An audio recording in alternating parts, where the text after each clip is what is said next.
Whoa, you're Phil Simms. I am. I'm here. It's time to go in the huddle with Phil Simms. Hey, Phil, I'll run the game. I don't know who you're sending in. I'm sending goal line in, Well, somebody give me something. Okay. I ain't got time to make a call. With over 20 years of broadcasting experience, Phil will give you a unique perspective as only he can. We all have jobs and relationships where we don't get along great or perfectly with the person we work with. If they have to come back together next year, I think Tom Brady and Bill Belichick will find a way to make it work. Phil spent 15 years as a quarterback in the NFL and was named MVP of Super Bowl 21 with a near-perfect performance. Simms has the ball.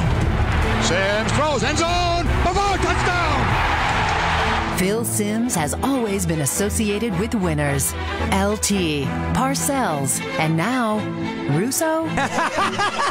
Yeah, come on. Join Phil and the doggy every week as they go around the NFL and break down all the games. Football Fridays will never be the same. I tell you, I wish that Simms would just come out there and get hot. Hit about 8 in a damn row. It's Simms and the Mad Dog on Mad Dog Sports Radio. Now, here are two giants, Phil Simms and Christopher Russo. As we kick off hour 2, maybe some phone calls this hour for Phil on the games. I don't want to hear a call about what the Chargers are going to do on the 4 games here for the weekend as we get ready for divisional round 2018 on this busy Friday afternoon. Philip, good to talk. How are you today, pal? Okay?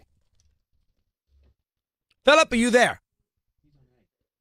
All right, Big Collins got him on the... Testing 1, 2, 3. There we go. Philip, are you there? How are you today, pal? Okay? All right, Phil is not there right now. We'll see if we can get him straightened out. I'm not sure where Phil is. We'll have these guys. We just had him a second ago, but we'll see if we can have a connection with the quarterback of the Giants. First game tomorrow, by the way, is it... Chris, can you hear me? Now I can. Phil, how are you today, pal? Hey, there we go. Oh, I'm telling you, modern technology, I'm starting to lose all faith in it. It can be a little dicey, but you're on, and that's the most important thing. How things going today, pal? Okay? Everything is great, man. It's raining, and I don't care because I'm indoors, and I'm excited about the playoffs, of course, this weekend coming up. I really am. Well, these are usually the best games Yes. because of the 4 real good teams. But let's do a little review first, and let's go through the wild card weekend as far as what you saw. Did Tennessee win the game, or did Kansas City blow the game?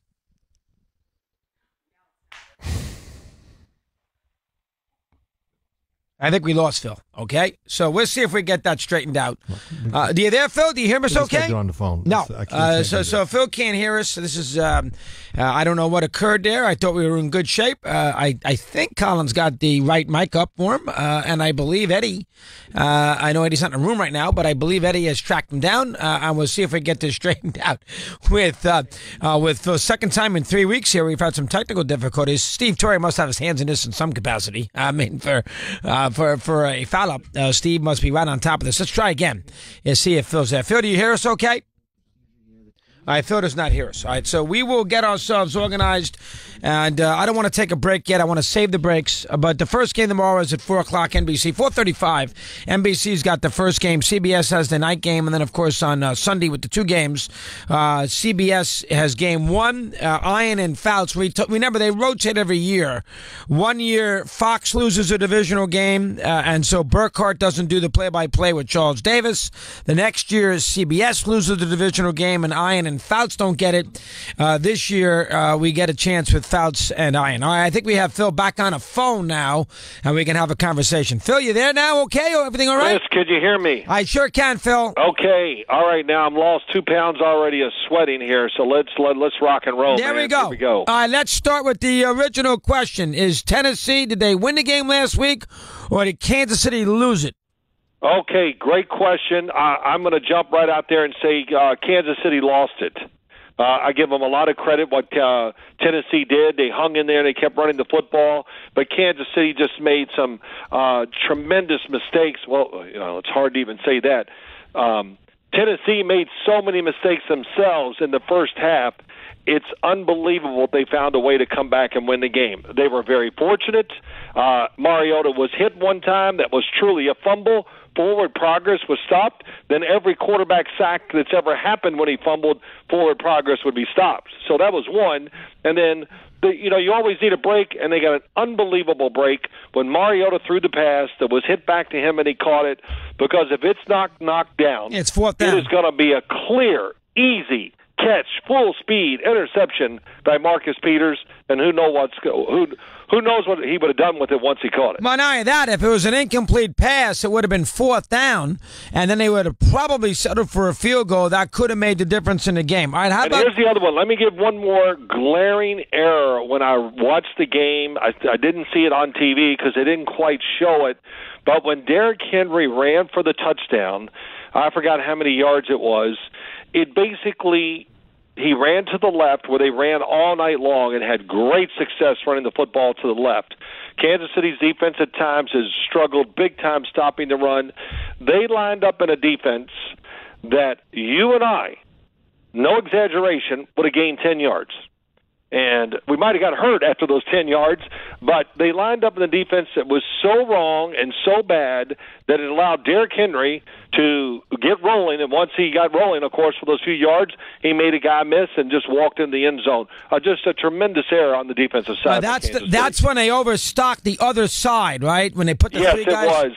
Yes, and if it was 3rd and 10 or whatever, I could understand it. But on 1st and 2nd down with against the Tennessee Titans, Mike Mularkey, who likes to run the football, who was a tight end himself in the NFL, it was really, really a bad call. All right, now, is that Sutton's fault or is that the defensive play caller's fault? I guess it's Sutton, the defensive coordinator. Well, it would be Bob Sutton, yes. He was guessing with the Tennessee Titans, and I guess I understand that to that degree, but he guessed wrong. And, the Titans at that time were having success running the football. And so I definitely would not have been playing all-out run. And I think what they were doing, they were thinking it was going to be a pass. Well, I'm pretty sure after I watched it. And so they were going to try to get a linebacker free to run and see if Derrick Henry could block him before he got to Mariota. That's my guess of what they were trying to do. And, it's a mistake in playoff football. My big thing last Sunday on the NFL Today, I said everybody talks about players, and maybe I said this to you last week. What about the coaches, the calls, the decisions? We saw so many of them that were bad over the weekend, and a lot of them cost their teams the game, I thought. Wow, interesting. Now, how about Reed play calling? I'll give you one specifically. 3rd and 1, second half, 21-10. He had just run for 9 yards, Hunt, and he ran a little option with Alex Smith. Got stopped for a 2-yard loss, and he had a punt. You just had a guy get 9 yards. It's 3rd and short. Run him again to get the first down. Use the clock, get a little momentum, and they tried that little quarterback option. It made no sense. How about that? Well, the quarterback option, I'm not going to get on that one. Listen, I've seen them do it all year, and it could have been an audible to it. When they get a certain look, they know they got one guy out there, and that's all it is. It's going to be 2-on-1. But it happened so fast, and they were, I think, at that time, that Tennessee was maybe waiting on it or knew in that situation they could do it, and they made the play. So it's not a play that I really second-guess, because I've seen Kansas City have success doing that all year long. Did you like Mariota's performance? Listen, I thought it was as tough and as gritty as you could play the position. It really was. If I would have known him personally or been his father, I'd say, man, son, I am proud of you because you just went out there and really competed. And he laid it on the line. How about his runs, turning it up? And, he could have got blown up in some of those plays, but just avoided trouble. He threw the ball okay, not great. Still the same things. Young quarterback. Some guys were going to come open, but he didn't stay with them. And next 2 years from now, he'll get that same play. He'll see that his receiver is going to run through the coverage, and he'll just throw a soft pass to the other side, and they'll run and catch it, and they'll get big plays out of it. So he's not at that stage yet, but overall his effort and his will and his leadership, all those things, was great. All right, Atlanta, the Rams, they were very tight in the beginning of that game. They had the one little flurry at the half, but boy, were they tight. Explain that for me if you can. Well, their bread and butter plays did not work. Atlanta's speed on defense. I've said this many times this year that, when you play Atlanta, you can watch film and say, okay, we got it, this is what we'll do. But then when you line up against them, you go, oh, my gosh, they're so much faster than we thought. And I know that was a big concern for the Los Angeles Rams. I don't think they wanted to see the Atlanta Falcons. And just because of some of the matchups. And Atlanta's speed, especially early, when they're fresh, it's overwhelming. And that's what they did to the Rams' offense. Jared Goff was off. Didn't take chances, I thought, throwing down the field. They're great at throwing deep crossers. The screen game did nothing, which is what they really count on. So the Falcons' speed, again, disrupted that. But Jared Goff did not have a good game throwing the football.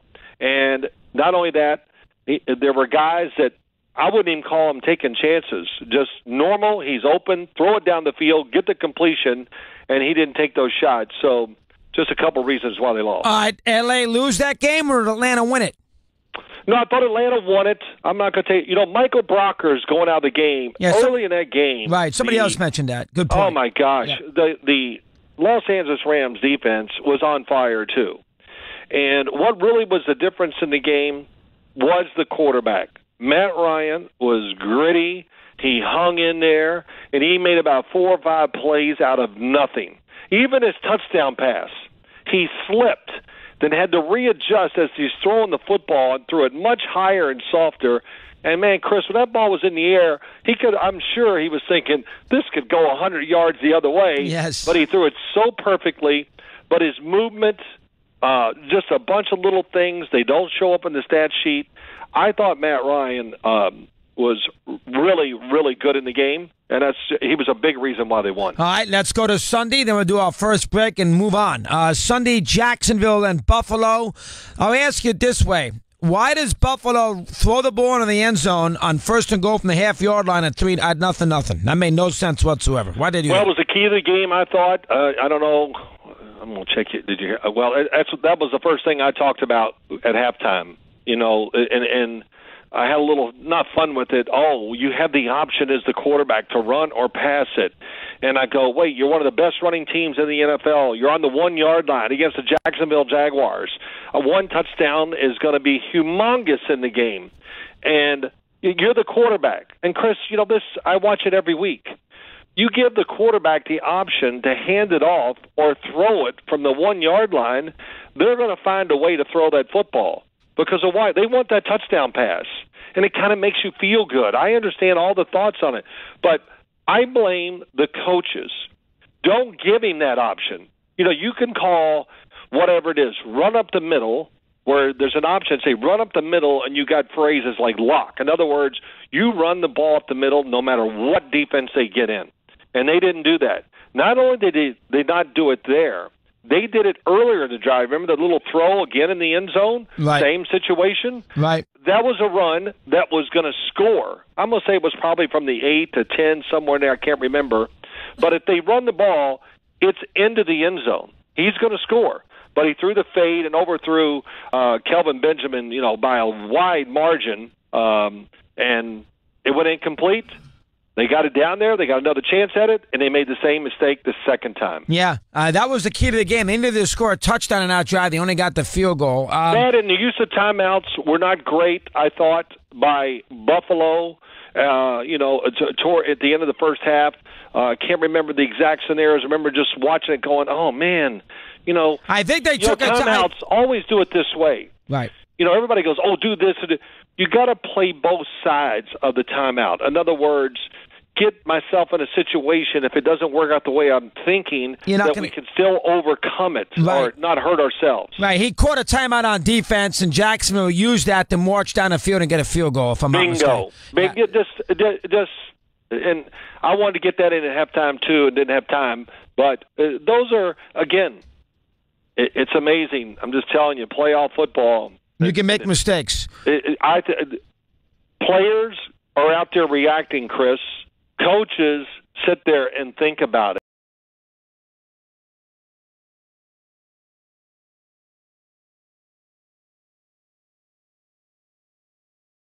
At halftime, Well, when you're playing the game yourself, you're out there. It happens so fast. You don't have time to think about it. You just react. And then the Carolina Saint game, which was a very good game. I thought both teams played well. Yes. Let's talk. Now, you can take this either way. I'm going to look at it from a Carolina perspective. If I'm a Panther fan, I want them to punt on 4th and 2 in the fourth quarter. I do Absolutely. not. I don't want them to go for it because I'm going to assume that Breeze is going to get to 2 yards. So I don't necessarily have a major issue with what New Orleans did there and Sean Payton.